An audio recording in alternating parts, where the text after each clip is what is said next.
Pense no homem mais poderoso do mundo antigo, imperador de Roma, dono de 50 legiões, cujos domínios se estendiam por 3 continentes. Mas, por 300 anos, havia um grupo de homens que ele temia mais do que a qualquer inimigo.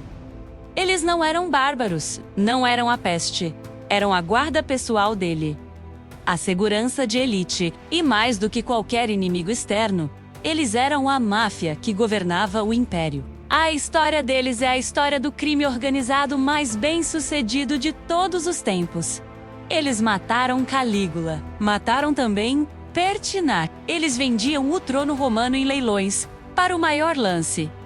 Esta não é uma lenda, é a verdade fria documentada nos arquivos de Roma, detalhando como os próprios protetores de um deus transformaram o império em um balcão de negócios. Se você está chocado com a audácia e a escala do poder que essa elite militar atingiu, saiba que essa é a missão deste canal: desvendar as histórias proibidas que o poder tentou apagar.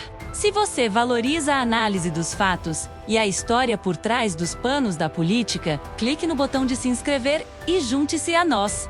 Sua inscrição é o que permite que estas histórias cheguem a mais pessoas. Para entender como esse parasita nasceu, precisamos voltar a 27 AC, ao reinado de Augusto. Augusto era um mestre da propaganda. Ele sabia que após décadas de guerra civil, ele precisava ter poder absoluto, mas parecer que era apenas um cidadão. Ele tinha legiões, mas não podia ter legiões dentro de Roma. Isso seria um risco político. A solução que ele encontrou foi a Guarda Pretoriana. A guarda foi criada com a intenção de ser um grupo de elite, composto pelos soldados mais fortes, altos e leais do Império. Eles serviam como guarda-costas pessoais de Augusto e, crucialmente, eram a única força militar armada autorizada a acampar nas imediações da capital.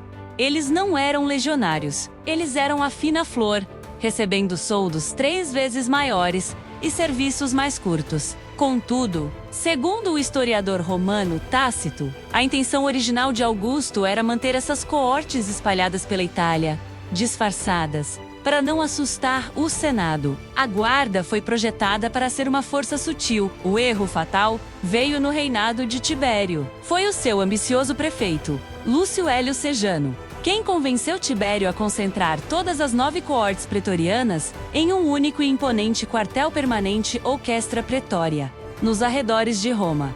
Essa foi a certidão de nascimento da máfia. De repente, os pretorianos não eram mais uma dispersa guarda-costas. Eles eram uma força política unida, organizada e centralizada, capaz de mobilizar 10.000 homens em poucas horas para tomar o Senado. Os achados arqueológicos do Questra Praetória revelam uma fortaleza imponente, um símbolo de poder físico que eclipsava o próprio poder civil de Roma.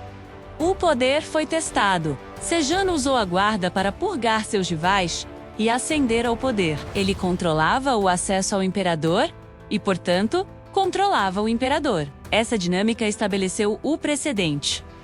O poder de fato não estava no palácio, mas no Questra Praetória. Sejano acabaria executado por Tibério, mas o mal já estava feito. A guarda percebeu sua influência e, pior, sua impunidade. Com a morte de Tibério, a guarda deu o primeiro passo ousado para o crime político. No auge do seu poder, o imperador Calígula era amado pelo povo, mas temido e odiado pela elite. Calígula se tornou um tirano caprichoso e perigoso. Seu assassinato, em 41 DC.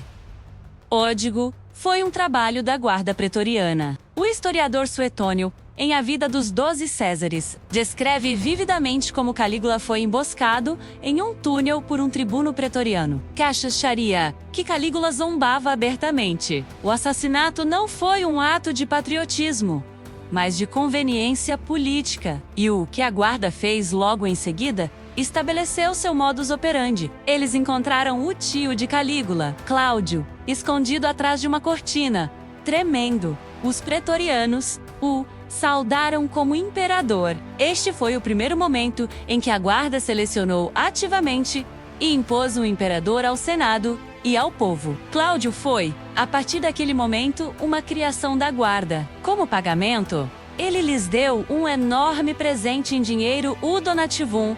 O primeiro de muitos. O império tinha agora um preço. A partir desse ponto, o donativum se tornou uma arma política. Sempre que um novo imperador subia ao trono, ele era esperado, quase coagido, a pagar à guarda um bônus de lealdade. Esse suborno era a prova de que a guarda era leal ao dinheiro, e não ao imperador, ao Senado ou a Roma.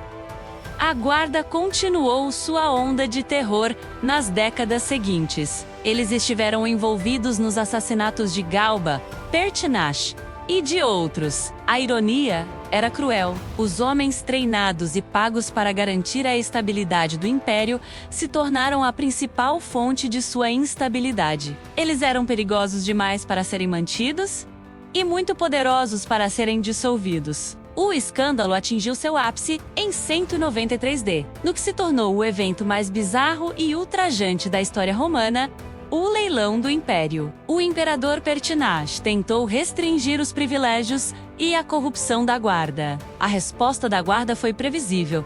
Eles o mataram. Em seguida, eles fizeram algo inédito. Com o trono vago e guarda pretoriana de forma descarada, colocou o Império em leilão. 2 homens, Sulpicianus e Dídios Julianos, competiram pelo título de imperador.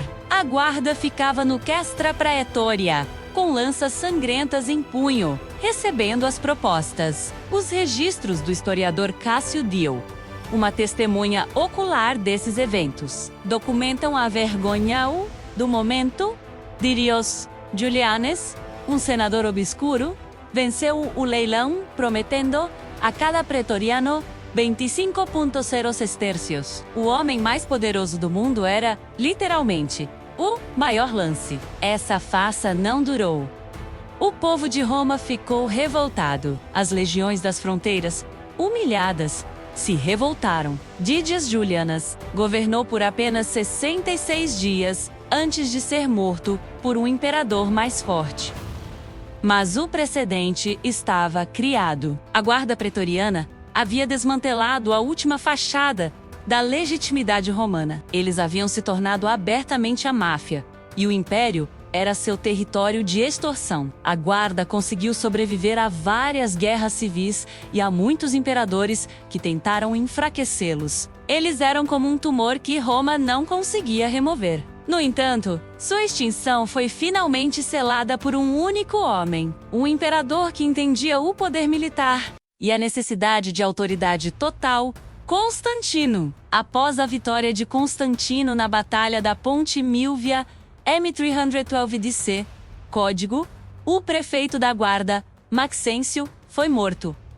Constantino não perdeu tempo. Em vez de aceitar o donativum tradicional, ele marchou sobre o Castra Praetoria. Constantino não precisava da guarda. Os documentos de Roma antiga revelam que ele ordenou a destruição completa do Castra Praetoria, desmantelando os tijolos e transformando o local em solo de plantação. Os soldados pretorianos foram sumariamente dissolvidos e enviados para servirem nas legiões comuns, sem seus privilégios ou pagamento extra. O fim da guarda pretoriana não marcou o fim dos problemas de Roma, mas marcou o fim do seu maior e mais poderoso sindicato do crime organizado. Por 300 anos, esses homens provaram que a lealdade é apenas uma transação. Eles provaram que o poder ilimitado, mesmo quando dado para proteger, invariavelmente se corrompe e se volta contra seu criador. Essa história é mais do que um conto de Roma. É uma lição intemporal sobre a concentração de poder e a natureza da corrupção. O imperador, o homem mais poderoso do mundo, foi, na verdade, um prisioneiro de ouro e mármore, sempre à mercê da lâmina de seu próprio guarda-costas. Se você valoriza o resgate dessas histórias que mostram o lado obscuro e fascinante dos impérios, há 2 coisas que você pode fazer. Deixe seu like. Seu clique é um voto. Ele diz ao algoritmo que este tipo de conteúdo é valioso e deve ser mostrado a mais pessoas. Inscreva-se e ative o sino. Faça parte da nossa comunidade. Junte-se a nós enquanto continuamos a desvendar os maiores crimes e as maiores tragédias que moldaram o mundo. Qual outro exército ou organização de segurança ao longo da história cometeu traições comparáveis à Guarda Pretoriana? Deixe seu comentário abaixo!